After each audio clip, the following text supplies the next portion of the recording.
Coucou les beautiful, alors comme promis, voici la vidéo pour faire ces bijoux.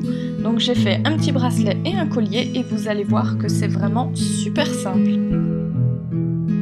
En premier, il vous faut donc le corps du bijou. Il s'agit en fait de rubans métallisés que j'ai acheté en mercerie. Il y en a un petit peu partout en ce moment et il y a différents motifs. Il y en a aussi en argenté, donc pour la couleur, c'est comme vous préférez. Il vous faut aussi des attaches, donc pareil, on en trouve en mercerie. Il y a différents types de fermoirs, donc vous pouvez les composer vous-même ou les choisir déjà tout prêts. Sachez qu'il y en a aussi des aimantés et c'est super cool parce que c'est super facile à attacher quand on est tout seul et ça tient plutôt bien. Donc pour le petit bracelet, j'ai choisi ces attaches-là parce qu'elles étaient exactement de la bonne taille. Il suffit simplement de les resserrer autour du ruban et les petites mâchoires dentelées vont le retenir. Bon, normalement il faut serrer avec une petite pince, mais j'en avais pas, donc j'ai fait système D.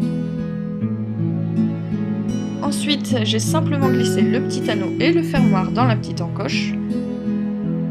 Évidemment, après, il faut aussi le resserrer, et voilà.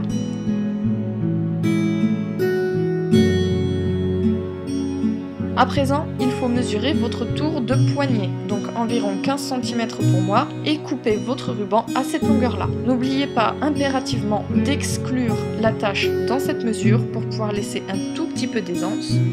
Ensuite, il suffit d'ajouter la seconde attache et c'est fini.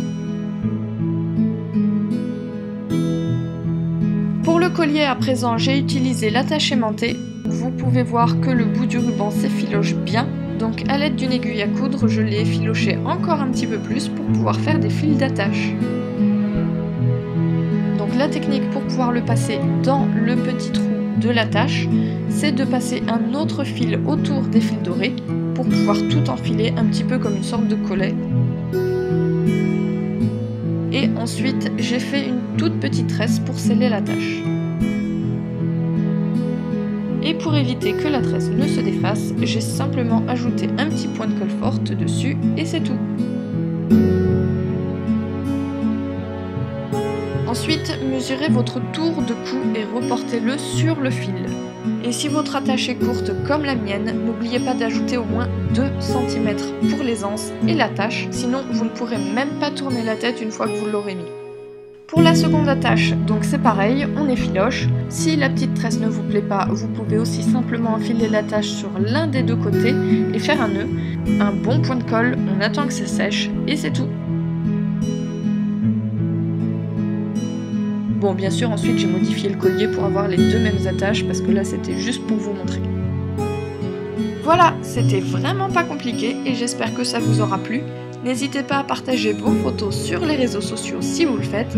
En tout cas moi, ça me fera vraiment super plaisir de voir ce que vous avez fait. Prenez soin de vous.